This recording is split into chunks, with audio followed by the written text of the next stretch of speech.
Saudara-saudari terkasih di dalam Tuhan Yesus Kristus, semoga kita semua dalam keadaan sehat bersama keluarga. Saat ini marilah kita mendengarkan bacaan kitab suci dan renungan harian Rabu 26 Mei tahun 2021. Bacaan pertama, bacaan dari kitab Putra Sirak. Kasihanilah kami ya penguasa Allah semesta alam.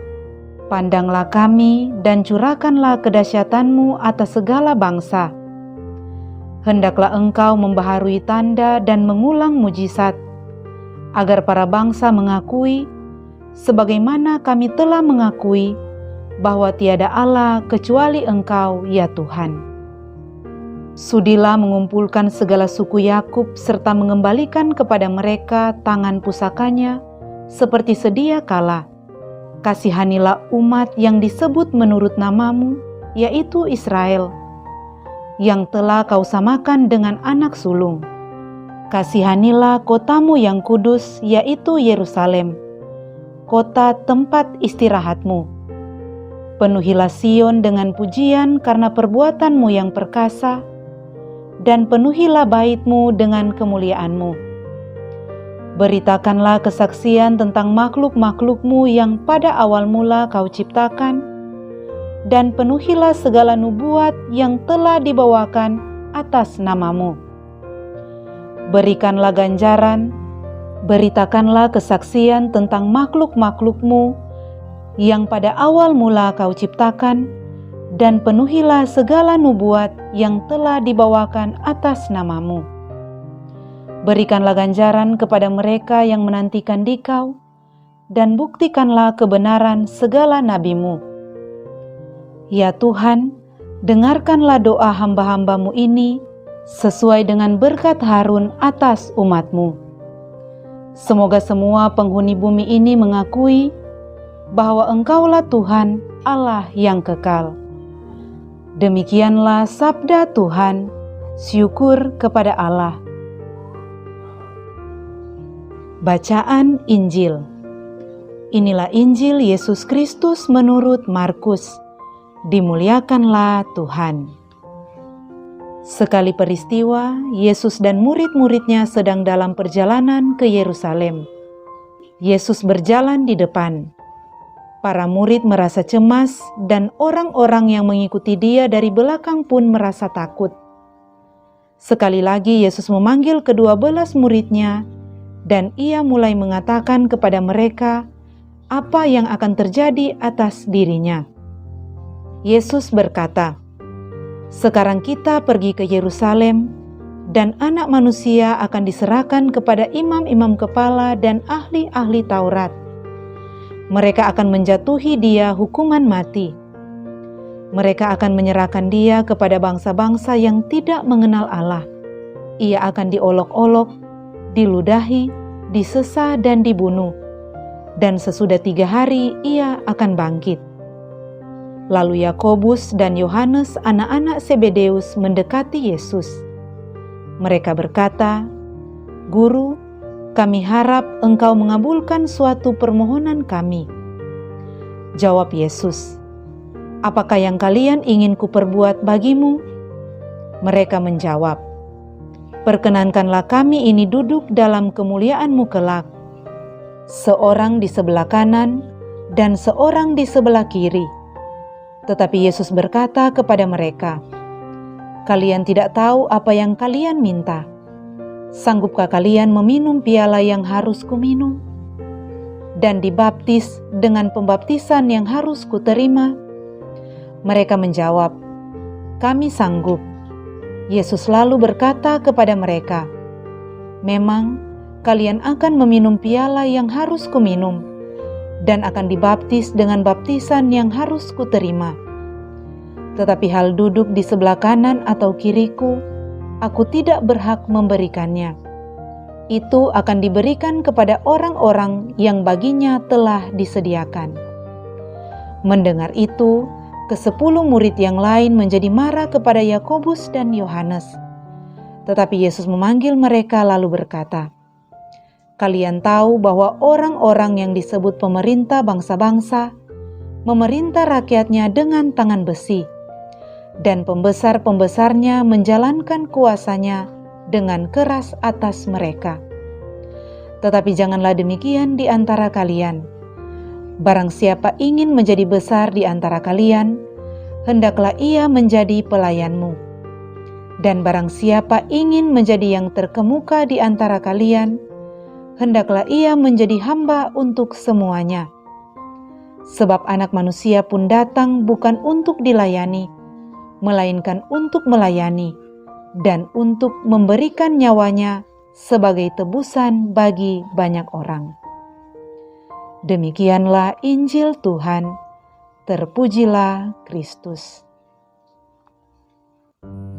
Saudara-saudari terkasih di dalam Tuhan Yesus Kristus, renungan kita di saat ini diberi judul Menjadi Hamba. Saudara-saudari terkasih, terdapat kalimat yang sangat menarik dalam Injil hari ini. Tuhan Yesus berkata, "Barang siapa ingin menjadi besar di antara kamu, hendaklah ia menjadi pelayanmu.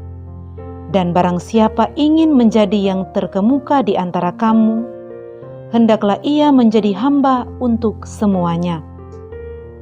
Karena Anak Manusia juga datang bukan untuk dilayani, melainkan untuk melayani dan untuk memberikan nyawanya menjadi tebusan bagi banyak orang."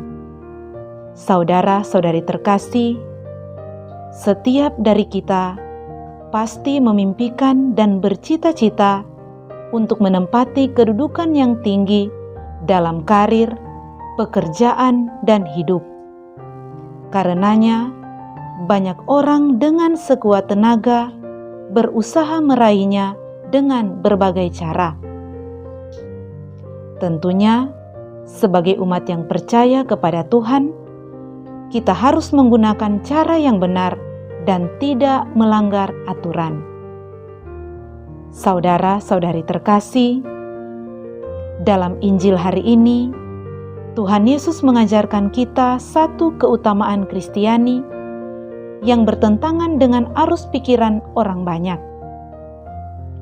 bahwa untuk menjadi pemimpin, maka kita harus rela menjadi pelayan atau hamba bagi semua orang. Mengambil cara hidup rendah hati, bahkan rela memberikan nyawa. Saudara-saudari terkasih, di sini Tuhan Yesus mendobrak pola pikir dan paradigma orang-orang yang hanya memikirkan kebutuhan dan kepentingan diri sendiri. Kata kunci dari pelayanan adalah rela berkorban. Dan inilah yang telah dilakukan oleh Tuhan Yesus, merelakan nyawanya di kayu salib Golgota demi karya penebusan dan keselamatan manusia. Saudara-saudari terkasih, pada hari ini kita merayakan peringatan wajib Santo Filipus Neri, yang adalah seorang imam. Santo Filipus Neri lahir di kota Florence pada tahun 1515 sebagai putra seorang notaris sederhana. Dalam kehidupannya, ia melewati masa mudanya yang berbahagia dan mendapat pendidikan yang baik, terutama dalam sastra Latin. Ketika berumur 22 tahun, ia bermaksud untuk berlayar ke India, namun Allah menghendaki jalan lain untuknya.